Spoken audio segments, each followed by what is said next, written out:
Welcome back to the Drive Home Reviews podcast, where I review the movies I have just seen as I am driving home from the theater. And I'm coming at this one a little late. This one was released quite a while ago, and I'm just now getting to it. Sorry, like I said, I was moving. Life got complicated. Didn't have time to see everything, just the way it works. And it's also a little bit fitting that I'm coming to this one a bit late, not just because of the obvious play on words, but I came to the Final Destination series rather late. I did not actually fully watch all of them until about a year or two ago. I had not seen them until I watched the first two at a Halloween party I was at a couple years back and found that I really enjoyed them. I'd been aware of the series prior to this, but I had never actually watched it for a couple of reasons. So before we proceed with the actual review, it's time again for a new segment that is contradictory in terms, but it's time for one of Brandon's pointless diversions to help pad the run of the episode. I guess you won't need any help with the ancient history questions. And what makes you the ancient history expert? I was there. Picture it. Sicily, 1912. So at that Halloween party, I was talking to a couple of younger friends, and these kids are in their early 20s.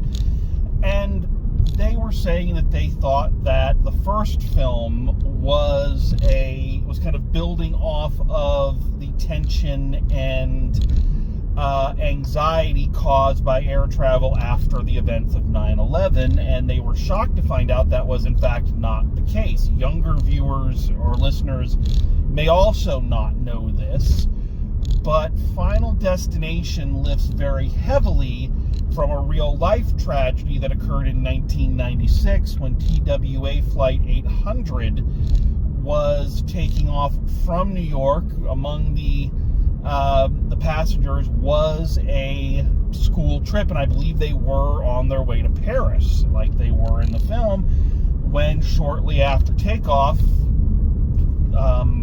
disaster struck. I don't think I need to go into too much detail. And this was horrific. This was scary. It was one of those things you have to also understand. This is really mass internet and news being available to you at any point in time. We couldn't just look on our phones. And even so, as anybody who's tried to get a straight answer about anything going on in the world these days can attest, just because you've got a phone with information doesn't mean that information is accurate. So there was no news. Nobody knew for a long time what happened here and what caused this. It just seemed to be something horrific that happened. And there were all of these theories. I do remember hearing people saying that they saw someone in a boat out in, the harbor of New York fire a surface-to-air missile at the plane. This, of course, did not happen. But, it was one of those situations where nobody knew, and as such, theories and questions were rampant. So why do I bring this up other than just a little bit of history of this film franchise and where it came from? I bring this up because at that time, my family and I were in New Jersey visiting extended family, and we were scheduled to fly, I think, 5 days later. And I'd always been... Actually, that's not true. Prior to this, I had never had a problem flying. But after this, I won't say I developed a true fear of flying. What I developed was a fear of takeoffs and landings. Like, once I was up in the air, I was okay. But taking off and landing, Even to this day, I'm much better now, but I must admit that even to this day, there are still moments when I'm a little jumpy at those points of air travel. So, not being a huge horror movie fan in the first place, I was definitely not going to put myself in a situation of watching a very explicit depiction of a plane exploding.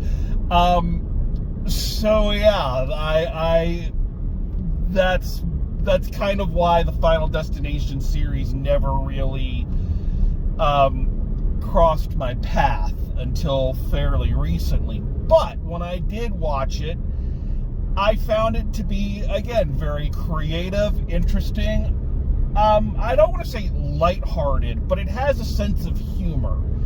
There's a bit of tongue-in-cheek, not as meta and self-aware as the Scream films, but definitely, especially with some of its kills and some of the jokes that they put in there, they know the kind of movie they're making, and I appreciated that. And all in all, I find the series to be really enjoyable. The first 3, I think, are pretty good movies. The last 2 are, they're okay, but they're nothing really, to write home about. So I was very pleasantly surprised to find that this one, I believe the last one came out in 2011, so it's been at least 10 years since a sequel. That this one is kind of taking us a little bit back to the basics of the series and actually using this opportunity to play around a little bit with the lore.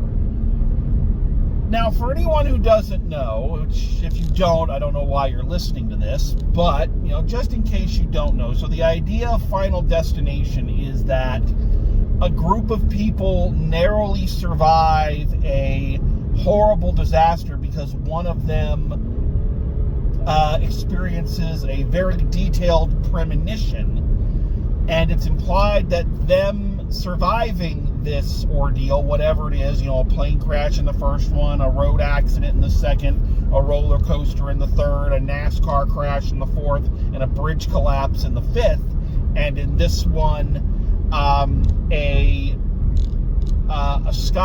rotating sky restaurant from the 60s, I think, collapsing. Because these people survived, the idea is that they have upset Death's plan because they were there to die. And so now Death comes for them in a very roundabout, increasingly complex and convoluted way to bump off all of these people and basically set the world to right. It's an interesting story. It's an interesting concept.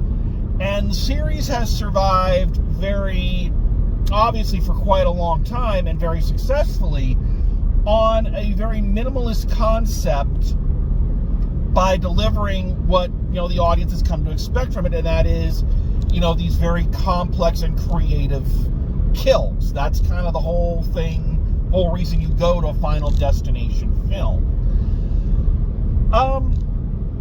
And with any film series that's gone this long, this is now the 6th one in the series, eventually that is going to wear a little thin. The coming up with the same kind of setup and delivery system and just trying to alter it a little bit each time is going to get a little old, so you try to add new elements to it.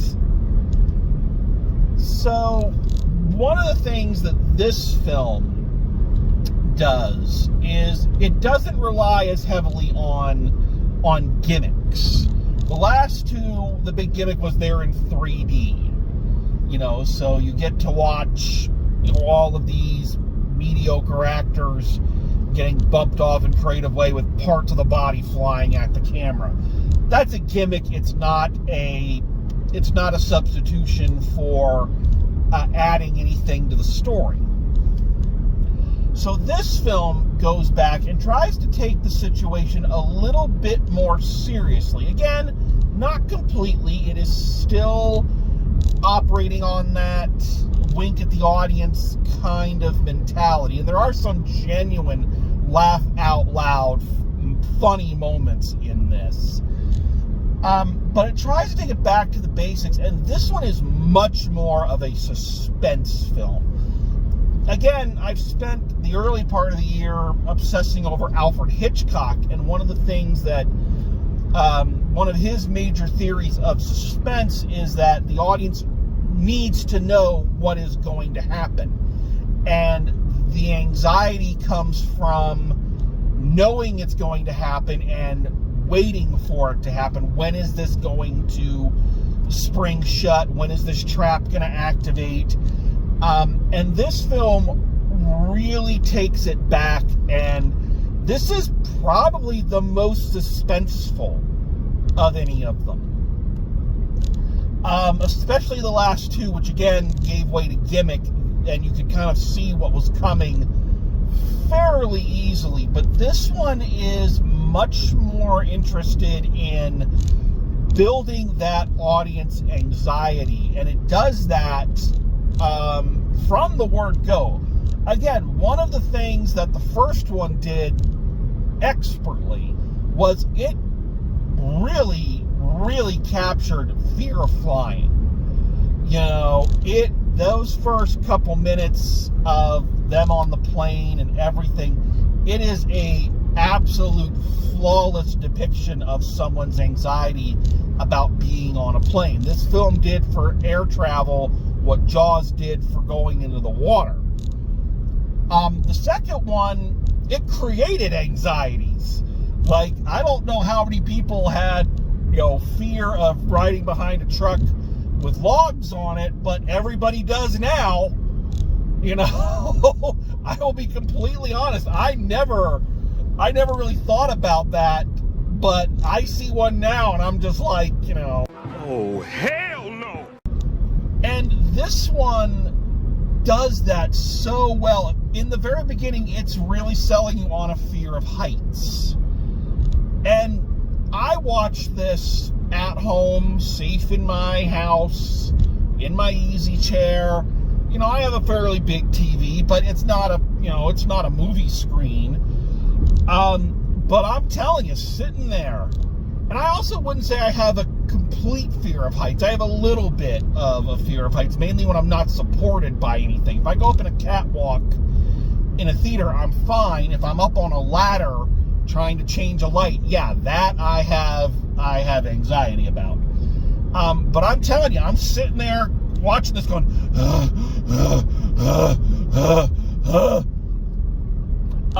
so it expertly recaptures that feeling of legit phobias and fears and puts them up there. So the hook for this one is really interesting, is that it kind of also tries to go back and link a lot of the vaguely defined lore. For 6 movies, there's actually not a lot of lore that goes along with this. We know some things, but we don't know everything. But one of the common themes in the Final Destination films is a concept of cause and effect. This happened, so this happened, so this happened. That's the whole theory behind, the traps going off and how people are bumped off in these movies. But it's also played around with the concept of the plan, the divine plan, who's supposed to be where and when. And it first kind of hints at this in the second one. This is one of the things I think that elevates the second Final Destination from just another sequel to something that's actually taking the concept a little bit further. And we learn that all of our characters in the second one are actually not supposed to be alive. And I don't just mean that because they survived the disaster at the end. It's because each one of them is alive because one of the characters from the first film survived, and therefore their continued existence caused a domino effect that led to these people missing their scheduled appointment, if I may. And so it creates this idea that, this one thing happens and this whole balance is thrown off. So this film actually tries to go even further with that, and we find that in this scenario, this is supposed to be, I guess, not maybe the very first, but the catalyst for all future incidents, is because this young woman stopped this tower from falling, and instead of just saving a handful of people, she saved everybody. So all these people went on to have lives and have families and have children, and so there's this entire ecosystem of people who are not supposed to exist.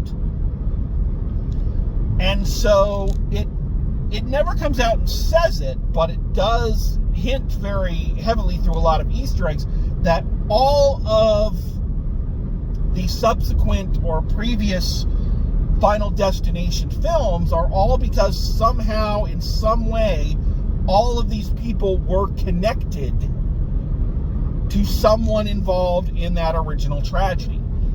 That's really cool. I like that. I really enjoyed that. And I think it's something that you had to do, especially 6 films in, because, like I said, people are going to start to ask questions, and people have. Fans have a lot of theories about how this happens and how this works. And I think you have to eventually, when you go this long, you have to eventually start answering some of those questions. I like that it doesn't solve all of them. For instance, it does not explain why the 180 constantly appears in all of these films. I don't even think there's a reference to 180 in this one. I was waiting for them to say that she rescued 180 people, but they never did. So that's a question for another time. Where do the premonitions come from? Why do some people get them? Is someone trying to thwart Death's plan? They're trying to, or is it Death themselves doing it just so they have a challenge? I don't know. They don't explain that. They also don't explain why Death feels like they have to construct this consistently evolving Rube Goldberg machines to kill people. Couldn't they just give them brain aneurysms or heart attacks or something like that? I mean, why this, kind of convoluted? Is it just ego? Is it just because, you think you're safe, I'll show you? We don't know. These are things that are not answered, and that's fine. It's fine that they're not answered, because that gives the fans something to talk about, and it gives future films, if they choose to do them, which I think they probably still will, this franchise is still very popular, gives them places to go and things to explore. But it's not just in the details that this film, or in its connection to other films, that this one makes some interesting choices.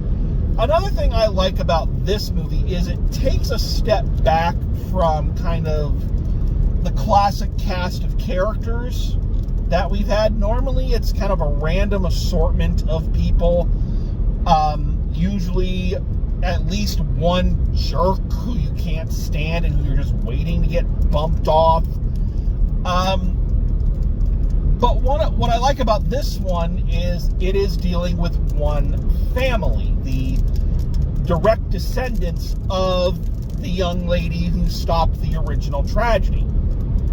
And because she was scheduled to die second to last, it's taken Death this long to kind of get to her.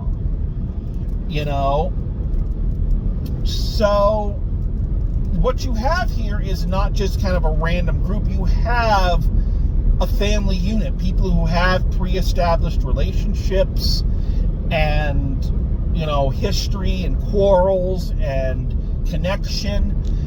And what I enjoy about this group is that, as I said, in past ones, there's always got to be the jerk, and there's always got to be the arrogant person, and there's always the characters that don't have as much characterization because they're just there for the body count.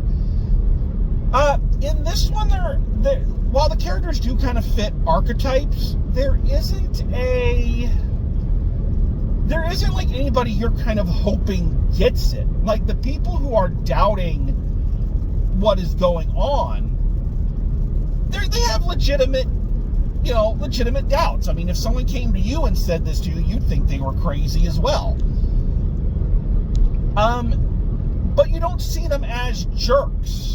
They're just, they're trying to move on from tragedies, and they're trying to live their lives, and it's hard when you have someone constantly screaming death is coming, which isn't that true of everybody? But anyway, I like that this family had real tenderness and real connection and real sweet moments amongst them. This is something I have not felt in a Final Destination movie, that you're actually sorry when certain characters get bumped off. Of course, you usually feel for the final person and whoever their immediate connection is. But again, a lot of them are just kind of there for the body count. This one, yeah, I like that it kind of takes it in that different direction. It's much more interesting, and you do form an emotional attachment with the other characters.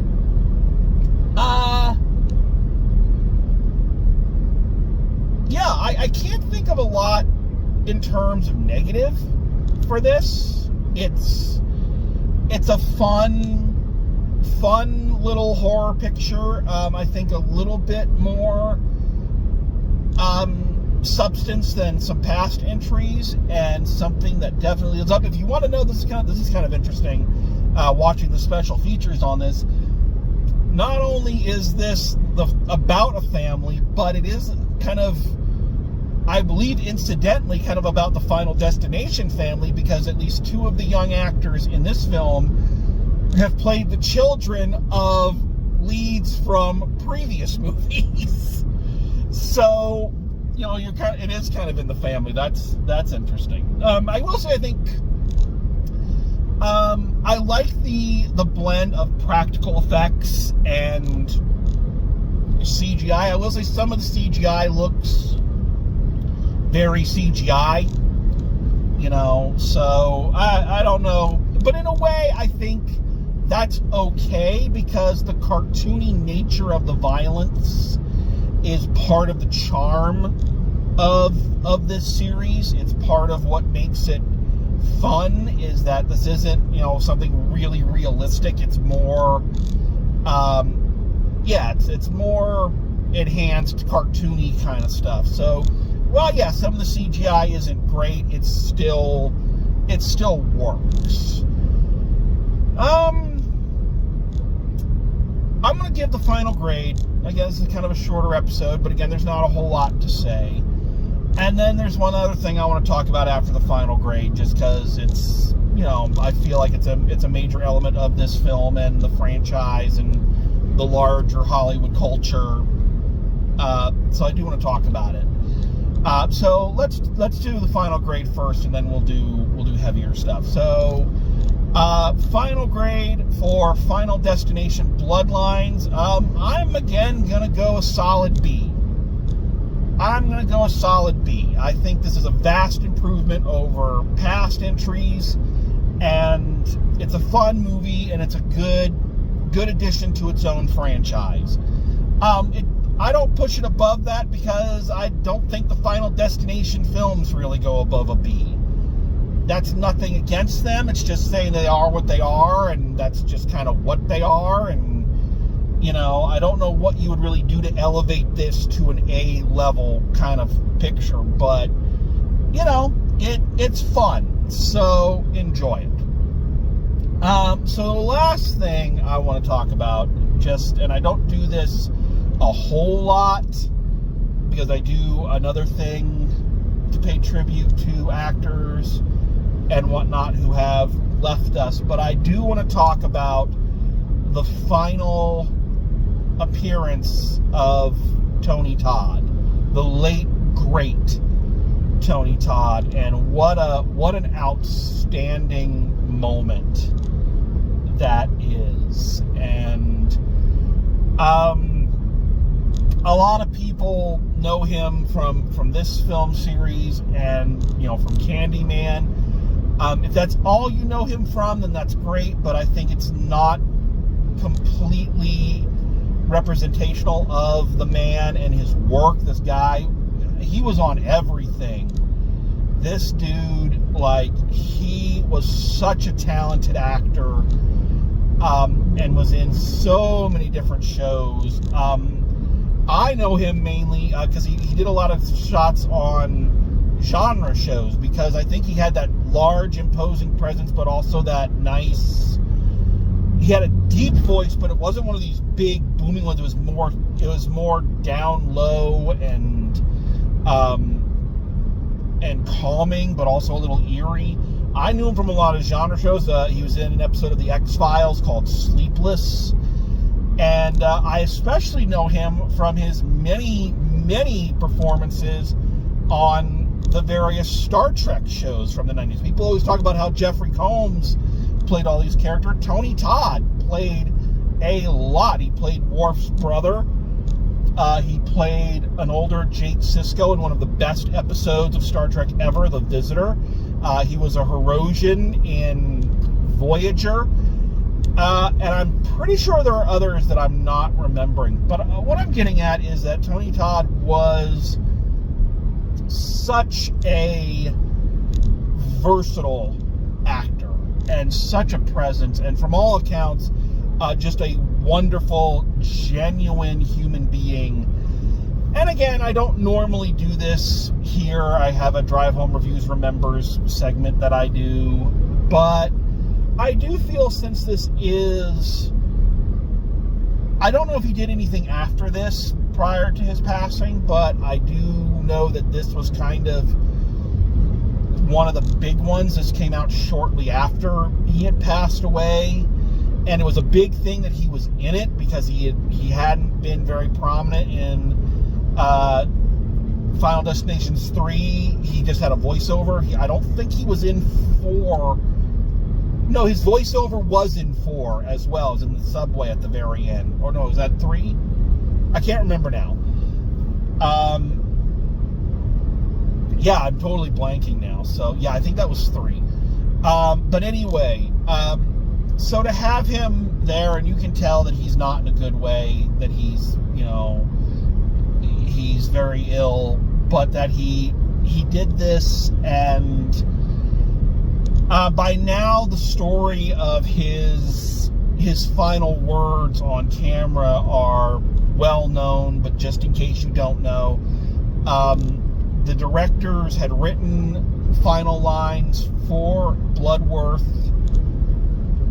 And before I get into that, I should say one of the other great things about this, and I talked about the lore, is how they do finally explain who Bloodworth is in the series, and how he knows so much, and why he's so knowledgeable. Of course, a lot of people theorize that he was Death, or that he had some connection to it. I really liked the origin story, and I know I've hit that point a lot, but when you have a series that's gone on this long without any answers, take it from Lost, take it from the X-Files, when you decide you are going to give answers, especially in a series that answers were not something that was ever really on the table, that was never really important, so nobody really answered them, you run a real risk, because a lot of times what you come up with is never going to meet the expectations of the fan base. It's just not. And again, Lost and the X-Files can both attest to this. But I do think this film did a great job connecting a lot of these threads, and especially in explaining to us who Bloodworth actually is, and where his knowledge of the situation comes from. I really dug it, and I thought it was really, really, really well done. So, back to what I was saying a second ago. Sorry, again, I'm rambling, but, you know, it's what I do.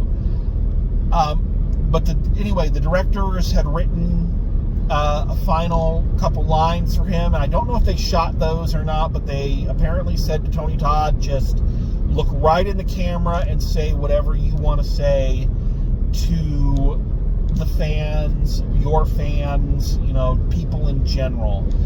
And his last words, and I love that again, it's given right to us, right to the audience, is poignant and touching and heartbreaking, because we really lost a good one. We really lost not just a great actor, but also, again, from all accounts, just a really great human being. And I'm going to leave you with his final words. I want Tony Todd to speak for himself. So I'm signing off. Thanks for listening. Thanks for watching. And I intend to enjoy the time I have left, and I suggest that you do the same. Life is precious. Enjoy every single second. You never know when.